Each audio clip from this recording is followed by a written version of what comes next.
ભારત માનનીય પ્રધાનમંત્રી નરેન્દ્ર મોદીના દ્રષ્ટિપૂર્ણ નેતૃત્વ હેઠળ વૈશ્વિક ઉર્જા પડકારોની વચ્ચે પણ ઉર્જા સુરક્ષા અને સપ્લાય ચેઇનની અવિરતા સુનિશ્ચિત કરી રહ્યું છે. મજબૂત ઇન્ફ્રાસ્ટ્રક્ચર, કાર્યક્ષમ બંદર વ્યવસ્થા અને ઝડપી લોજિસ્ટિક સિસ્ટમના કારણે ભારત આજે વૈશ્વિક ઉર્જા સપ્લાય ચેઇનમાં વિશ્વસનીય ભાગીદાર તરીકે ઉભરી રહ્યું છે. આ જ દિશામાં એક મહત્વપૂર્ણ વિકાસ રૂપે એમટી નંદા દેવી નામનું મધર વિઝલ વાડીનાર નજીકના એકરેન્જ પર 46,500 metric ton liquefied petrol ગેસને લઈને સફળતાપૂર્વક પહોંચ્યું છે. આ સાથે જ એલપીજીનું ship to ship transfer operation શરૂ થવા જઈ રહ્યું છે, જેમાં આ જથ્થો MT-BW બ્રિજ જહાજમાં ટ્રાન્સફર કરવામાં આવશે. ટ્રાન્સફર જેવી આધુનિક દરિયાઈ પ્રક્રિયાઓ મોટા જહાજોમાંથી ઉર્જા માલને અન્ય જહાજોમાં ઝડપથી અને સુરક્ષિત રીતે પરિવહન કરવા માટે અત્યંત મહત્વપૂર્ણ છે. આ પ્રક્રિયા દ્વારા બંદર પર દબાણ ઘટાડવામાં આવે છે, સમય અને ખર્ચ બંનેમાં બચત થાય છે અને સમગ્ર સપ્લાય ચેઇનનું વધુ કાર્યક્ષમ બને છે. દીનદયાળ બંદર પ્રાધિકરણ દ્વારા સંચાલિત આ કામગીરી ભારતના બંદરોની આધુનિક ક્ષમતાઓ, ઉચ્ચ સ્તરની સલામતી વ્યવસ્થાઓ અને વૈશ્વિક ધોરણોને અનુરૂપ કામગીરીને દર્શાવે છે. આ સાથે જ ભારત ઉર્જા ક્ષેત્રમાં વિશ્વસનીય અને કાર્યક્ષમ હબ તરીકે પોતાની સ્થિતિને વધુ મજબૂત બનાવી રહ્યું છે. આ પ્રસંગે દીનદયાળ બંદર પ્રાધિકરણના અધ્યક્ષ શ્રી સુશીલ કુમાર સિંહને મધર વિઝલ એમટી નંદા દેવીનું મુલાકાત લીધી હતી. તેમણે જહાજના કેપ્ટન અને ક્રૂ સાથે સંવાદ કરી એચટીએસ ઓપરેશનની તૈયારીઓ, સલામતી માપદંડો અને કામગીરીની સમીક્ષા કરી હતી. તેમની હાજરીથી સમગ્ર કામગીરીનું પ્રોત્સાહન મળ્યું હતું અને અધિકારીઓને માર્ગદર્શન પ્રાપ્ત થયું હતું. આ પ્રકારની કામગીરીઓ આત્મનિર્ભર ભારત, ગતિશક્તિ અને મજબૂત લોજિસ્ટિક નેટવર્કના રાષ્ટ્રીય વિઝનને આગળ ધપાવતી સાબિત થાય છે. ભારતના બંદરો દ્વારા આવી કાર્યક્ષમતાનું સતત પ્રદર્શન દેશની ઉર્જા સુરક્ષા, આર્થિક વિકાસ અને વૈશ્વિક પ્રતિષ્ઠાને નવી ઊંચાઈઓએ લઈ જઈ રહ્યું છે. ભારત હવે માત્ર ઉર્જાનો વપરાશકર્તા નથી, પરંતુ વૈશ્વિક ઉર્જા સપ્લાય ચેઇનનો વિશ્વસનીય અને સશक्त સ્તંભ બની રહ્યો છે.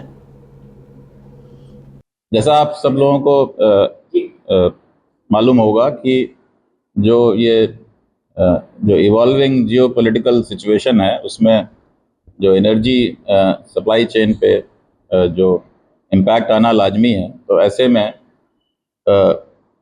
माननीय प्रधानमंत्री जी के गाइडेंस में जो डिप्लोमेटिक चैनल्स ने अपना काम किया है, उसकी वजह से जो एलपीजी के शिप्स हैं वो स्ट्रेट ऑफ हॉर्मुज से आने लगे हैं. तो उसमें जो 2 वेसल्स आए हैं, उसमें एक वेसल कल आया है एमटी शिवालिक. वो वेसल मुंद्रा में पार्ट डिस्चार्ज करेगा और उसके बाद वो अभी तक जो हम लोगों के पास इंफॉर्मेशन है इंडियन ऑयल से, वो यहाँ पे शिप टू शिप ट्रांसफ़र के लिए वाड़ीनार आएगा. तो मदर वेसल से डॉटर वेसल में ट्रांसफ़र होगा और फिर वो डॉटर वेसल को आगे डिस्पैच करेंगे for ports on the southern part of the country and on the eastern part of the country. उसी तरह से आज वाड़ीनार में सुबह 2:30 पे नंदा देवी वेसल एलपीजी लेके आया है. 47,000 मेट्रिक टन्स के एलपीजी लेकर के आया है. तो इसमें भी जो प्लान ये है कि इसको शिप टू शिप ट्रांसफ़र होगा ये, और BW बर्च नाम के वेसल में ये ट्रांसफ़र होगा वॉल्यूम. और फिर ये अभी तक की जो हम लोगों को कम्युनिकेशन है, ये वेसल जो डॉटर वेसल है ये एनोर जाएगा और हल्दिया जाएगा, तो on the eastern part of the country जाएगा. जो पोर्ट का इसमें रोल है, जो वाड़ीनार का रोल है, और एज अ पोर्ट जो हम लोगों को काम करना है इसमें, वो हम लोगों का इसका फैसिलिटेशन का काम है कि एफिशिएंटली ये ऑपरेशन हो जाए. शिप टू शिप ऑपरेशन एक स्टैंडर्ड ऑपरेशन है जो यहाँ पे वाड़ीनार में होता रहा है, तो कोई मतलब पहली बार नहीं हो रहा है. ये रेगुलर प्रैक्टिस है जो हम लोग करते रहे हैं. बट अभी जो मंत्रालय से जो हम लोगों को डायरेक्टिव है वो ये है कि एलपीजी के जो वेसल्स आएंगे उनको प्रायोरिटी पे लेना है और उसको इंश्योर करना है कि जितनी जल्दी से जल्दी उसका ट्रांसफ़र डिस्चार्ज हो सके. सारे जो पैरामीटर्स हैं वो मॉनिटर करने हैं. जो ये मल्टी एजेंसीज़ का जो कोऑर्डिनेशन है, मल्टीपल एजेंसीज़ क्योंकि इन्वॉल्व होती हैं, तो उनका कोऑर्डिनेशन प्रॉपर होना चाहिए. और जो नोडल एक अथॉरिटी ऑफिसर और उसके contact numbers, details, so that जो कम्युनिकेशन है वो अनइंटरप्टेड चलता रहे और ऑपरेशन सेफ्टी के साथ और एफिशिएंटली हो जाए. तो वो इंश्योर करने के लिए आज का ये ऑपरेशन है. अभी हम लोग वेसल पे गए थे, वहाँ के क्रू से मिल के आ रहे हैं और डॉटर वेसल आ रहा है, तो करीब 1 बजे तक वो daughter vessel alongside the mother vessel लग जाएगा नंदा देवी के साइड। उसके बाद ये ship to ship operation transfer का शुरू होगा। तो ये इंफॉर्मेशन है अभी तक, मतलब ये डेवलपमेंट है अभी तक। और हम लोग सब लोग यहाँ गियर्ड अप हैं, और मंत्रालय का भी ये बड़ा क्लियर डायरेक्टिव है कि आगे भी जो वेसल्स आएंगे उनको इसी प्रायोरिटी के साथ हैंडल करना है, और सेफ्टी के सारे प्रोटोकॉल्स फॉलो होने हैं।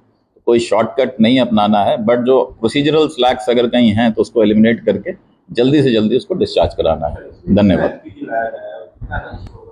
इसमें 46,500 मेट्रिक टन एलपीजी लाया गया है, और ये BW बर्च नाम का वेसल है, उसमें ये ट्रांसफ़र होगा।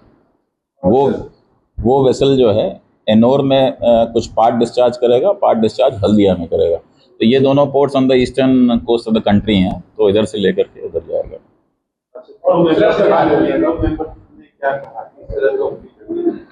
क्रू मेंबर्स से हम लोग मिल के आ रहे हैं, और उनका भी एक वो तो रूटीन है उनका, मतलब जो खाली उनको जो थोड़ा डिले हुआ था वहाँ पे होल्ड अप जो हुआ था वो एक पीरियड है, बाकी तो एवरीथिंग इज़ नॉर्मल। हम लोगों ने उनको ये भी कहा है कि किसी भी तरह की कोई फैसिलिटेशन की ज़रूरत हो तो डायरेक्टली हम लोगों को इनपुट दें, हम लोग उसको इंश्योर करेंगे कि जो भी फैसिलिटी उनको चाहिए वो उनको प्रोवाइड की जाए।